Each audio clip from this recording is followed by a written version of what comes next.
차단기 밑에를 보시면 빨간 버튼이 있거든요. 그럼 비가 오기 전에 미리 한 번만 청소해도 좀 예방이 가능한가요? 연통이 막히지는 않았는지, 기름 보일러 같은 경우에 연통에 물이 고이면 점화가 되지 않으니까 계량기함에도 단열재나 헌옷 같은 걸 넣어서 안녕하세요. 골드홈 리포터 장예림입니다. 오늘은 농촌주택을 2,000채 이상 시공한 농촌주택 계량사업단 골드홈의 시공총괄 최현식 이사님을 모시고 전원주택 어떻게 관리하면 좋을까라는 주제로 이야기 나눠보겠습니다. 안녕하세요, 이사님. 네, 안녕하세요, 예림씨. 네. 안녕하세요. 골드홈 시공팀 최현식 이사입니다. 전원주택에 살다 보면 집을 지은 뒤가 진짜 시작이거든요. 오늘은 그 이후의 이야기, 집을 오래도록 편안하게 유지하는 방법을 알려드리겠습니다. 겨울이 되면 전원주택에서 제일 걱정되는 게 결로와 동파잖아요. 어떻게 대비하면 좋을까요? 정확히 짚으시네요. 네. 역시 골드홈 최고십니다. 리포터. 먼저 결론은 실내 온도와 습도 차이 때문에 생기거든요. 겨울철에는 따뜻한 실내 공기 속에 수분이 벽면에 맺히면 물방울이 생기죠. 그래서 하루에 두세 번은 환기를 시켜줘야 됩니다. 특히 난방을 켜놓은 상태에서 창문을 열고 공기를 순환시키면 결론은 물론 곰팡이까지 예방할 수 있습니다. 결국에는 환기가 답이네요. 네네. 이게 춥다고 꽁꽁 닫아두면 오히려 집이 상한다는 거잖아요. 수도 동파도 겨울철의 대표 문제인 거죠. 한파 특보가 내려지면 수도꼭지를 아주 조금 열어주시면 좋을 것 같습니다. 흐르는 물은 영하 15도 정도에도 얼지 않거든요. 계량기함에도 단열재나 헌옷 같은 걸 넣어서 보온을 해주는 게 아주 중요합니다. 이게 아주 간단한 습관이지만 큰 피해를 막는 지혜네요. 맞습니다. 그럼 이번에는 여름 이야기로 한번 넘어가 볼게요. 네. 이게 장마철에는 폭우로 인한 침수 피해도 종종 있죠. 네, 여름철엔 집 주변 배수로와 물받이 청소가 가장 중요합니다. 배수관이나 물홈통 이런데 낙엽이나 흙으로 막혀 있으면 빗물이 넘쳐서 외벽이 젖거나 심해지면 지하로 스며들기도 합니다. 그래서 건물을 많이 상하게 하죠. 그럼 비가 오기 전에 미리 한 번만 청소해도 좀 예방이 가능한가요? 네, 그렇죠. 아주 좋은 포인트를 짚으셨습니다. 특히 지붕 물받이 위에 낙엽을 제거하셔야 합니다. 이건 꼭 하셔야 합니다. 한두 번만 청소해도 여름철 누수, 침수 피해를 크게 줄일 수 있습니다.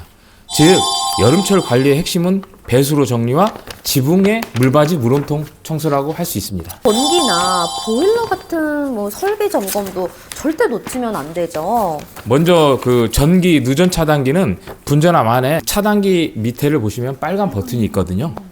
그걸 딱 눌렀을 때 딸깍하고 소리가 나면 정상입니다. 아주 반응이 없다 그러면 바로 전문가에 연락을 주셔야 하겠죠. 이게 진짜 사소해 보여도 정말 중요한 안전 점검이네요. 그리고 보일러실도 계절이 바뀌기 전에 한 번씩 확인하셔야 합니다.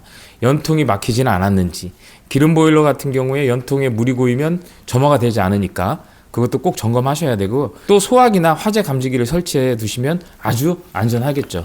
네, 그러면은 이제 간단하게 요약을 해보자면 전기는 누전 차단기 테스트를 무조건 해야 되고요. 그렇죠. 그리고 보일러는 연료통이랑 연통을 좀 점검을 해야 되고요. 네네. 그리고 화재는 소화기를 꼭 비치해 두면 이 안전관리 기본 세팅이 다 완료가 되는 거죠. 역시 베스트십니다. 역시 베스트. 이제는 조금 더 생활적인 관리로 한번 좀 넘어가 볼 네네. 텐데요. 정화조나 환기 시스템 같은 부분도 되게 중요한 걸로 알고 있어요.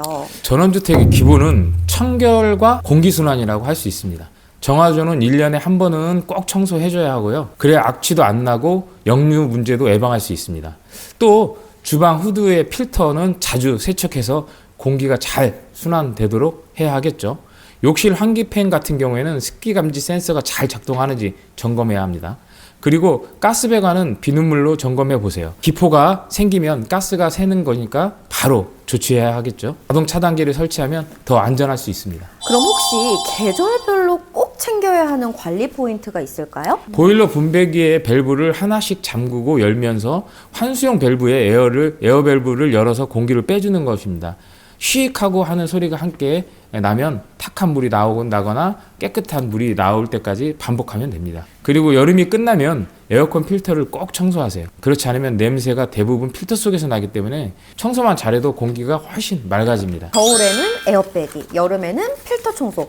딱 이 두 가지만 기억해도 집이 훨씬 쾌적해질 것 같아요. 농촌주택에서 건강하게 사는 법, 이사님만의 조언이 좀 있을까요?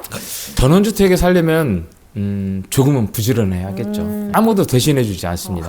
직접 손으로 나무도 가꾸고 정원도 돌보고 계절마다 창문 단열도 하고 데크에 오일 스테인도 직접 발라주고 그렇게 해야 오래 지속적으로 사용할 수 있겠죠. 그런데 이게 바로 건강의 비결입니다. 몸을 적당히 쓰고 햇빛을 보고 바람을 맞으면서 움직이다 보면 자연스럽게 체력도 좋아지고 마음도 편해지겠죠. 손이 가는 만큼 건강이 온다. 그게 전원 생활의 진짜 매력인 것 같습니다. 조금만 신경 쓰면 집이 더 건강해지고 그만큼 우리 삶도 더 건강해지겠죠? 농촌주택 개량사업단 골도움과 함께 건강한 전원 생활 지금 시작해보세요. 안녕! 안녕!